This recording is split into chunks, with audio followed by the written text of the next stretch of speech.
Friends, welcome to ಖುಷಿ fashions. ಇವತ್ತು ತೋರಿಸ್ತಾ ಇರೋದು ನೈಟಿ ಕಲೆಕ್ಷನ್ಸ್. ಸೊ ಎಲ್ಲ branded nighties, pure cotton nighties. So ಬನ್ನಿ ಕಲೆಕ್ಷನ್ ನೋಡೋಣ. ಸೊ ಕ್ಯಾಟ್ಲಾಗಲ್ಲಿ ಹೆಂಗಿದೆಯೋ ಅದೇ ಥರನೇ ಇರುತ್ತೆ, ಪ್ಯೂರ್ ಸಾಫ್ಟ್ ಕಾಟನ್.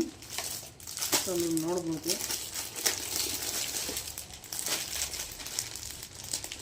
ಸೊ ಲಾಸ್ಟಲ್ಲಿ ಒಂದು ಓಪನ್ ಮಾಡಿ ತೋರಿಸ್ತೀನಿ ಏನು ಸೈಜ್ ಅಂತ. ಒಂದೊಂದು ಸೈಜ್ ಇದೆ. ಸೊ ಎಲ್ಲ free size actually, different catalogue nighties actually. ಇದೆಲ್ಲ ಒಂದೇ ಥರ ಒಂದೇ ಡಿಸೈನ್ಸ್ ಅಂತೂ ಹಾಕಿಲ್ಲ, ಬೇರೆ ಬೇರೆ ಥರ ಬೇರೆ ಬೇರೆ ಡಿಸೈನ್ಸ್ ಇದೆ.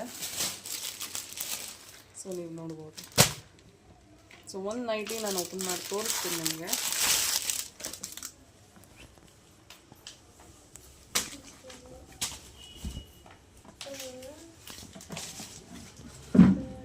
So pure soft cotton nighty, floral print ಇದೆ, ಡಿಸೈನರ್ ನೈಟಿ ಇದು. ಸೊ ಫ್ರೀ ವಿತ್ ಪಾಕೆಟ್ ಬರುತ್ತೆ ಇದು. ಸೊ ನೋಡಿ, ಚೆನ್ನಾಗಿದೆ. Like, share and subscribe. Thank you.